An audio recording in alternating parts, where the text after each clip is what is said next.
जय श्री कृष्ण, जय राधे राधे। प्रणाम आप सभी भाई बहनों को। आज हम उषा शर्मा शास्त्री चैनल में श्राद्ध की विधि का वर्णन करेंगे। जानिए, श्राद्ध कर्म विधि में कौए को भोजन क्यों कराया जाता है। श्राद्ध कर्म विधि हिंदू धर्म में पितरों की आत्मिक शांति के लिए श्राद्ध करने का रिवाज है। जब ये श्राद्ध कार्य पूरे विधि से किया जाता है तभी पितृ की आत्मा शांत होती है। और श्राद्ध कर्म विधि में कौए को भोजन परोसा जाता है। श्राद्ध कर्म विधि के अनुसार कौए को थाली में भोजन परोसा जाता है, लेकिन यह भोजन किस उद्देश्य से परोसा जाता है ये बात बहुत कम लोग जानते हैं। आइए जानते हैं श्राद्ध कर्म विधि में कौए को भोजन क्यों परोसते हैं, क्यों दिया जाता है। पुराणों व ग्रंथों में कौए को एक विशेष पक्षी के रूप में बताया गया है। प्राचीन ग्रंथों और महाकाव्यों में इस कौवे से जुड़ी कई रोचक कथाएं, मान्यताएं भी लिखी हुई हैं और पुराणों में भी कौवे का बहुत महत्व बताया गया है। पुराणों के अनुसार कौवों की मौत कभी बीमारी से या वृद्ध होकर के नहीं होती।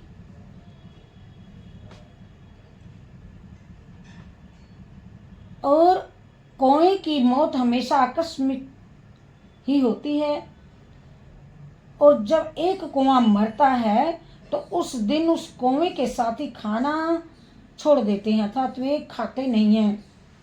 कौए की खासियत है कि वह कभी भी अकेले भोजन नहीं करते हैं। वह हमेशा अपने साथी के संग मिल बांट करके भोजन करता है। इस पक्षी का श्राद्ध कर्म विधि में भी विशेष महत्व होता है।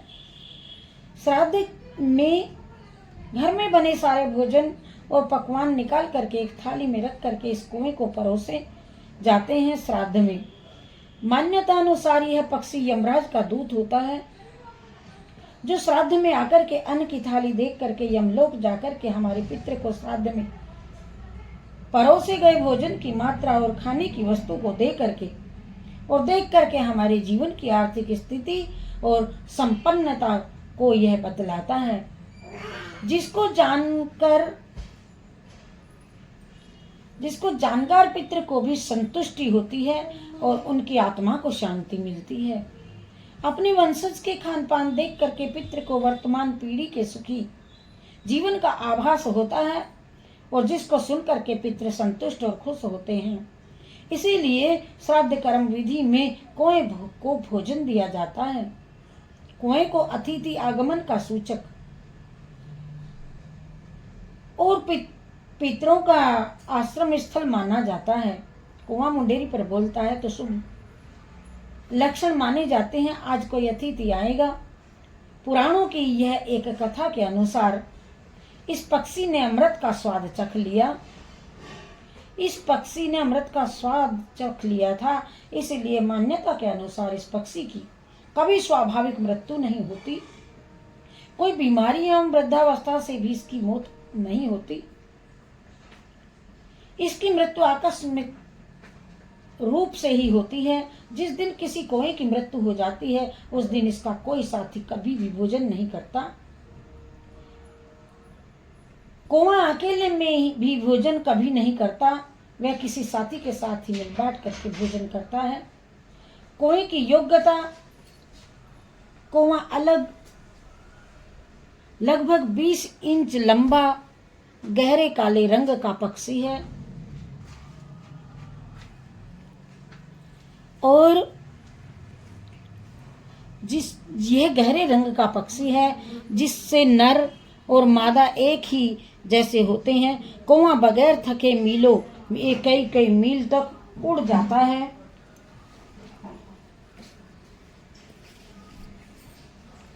और यह बड़ी उड़ान करता है।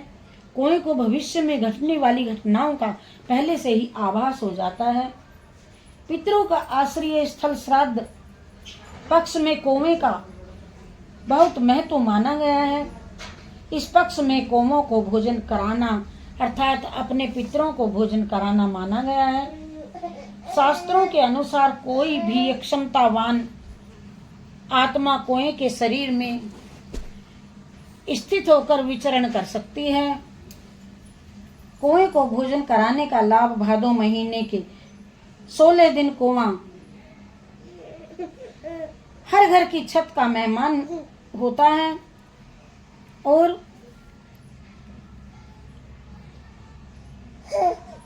ये 16 श्राद्ध पक्ष में दिन माने जाते हैं। कुएं एवं पीपल को पितृ प्रतीक माना जाता है।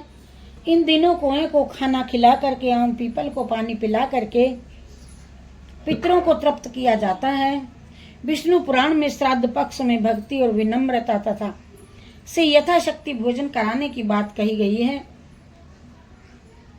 कुएं को पितरों का प्रतीक मान करके 16 दिनों तक भोजन कराया जाता है और ये माना जाता है कि कुएं के रूप में हमारे पूर्वज ही भोजन करते हैं। कुएं को भोजन कराने से सभी तरह का पितृ और काल सर्प दोष दूर हो जाता है। जय श्री कृष्णा, जय राधे राधे। जय श्री कृष्णा, जय राधे राधे। जय श्री कृष्णा, जय राधे राधे। कृष्ण पक्ष पितृ पक्षों को समर्पित। जय श्री कृष्णा, जय श्री कृष्णा, जय श्री कृष्णा।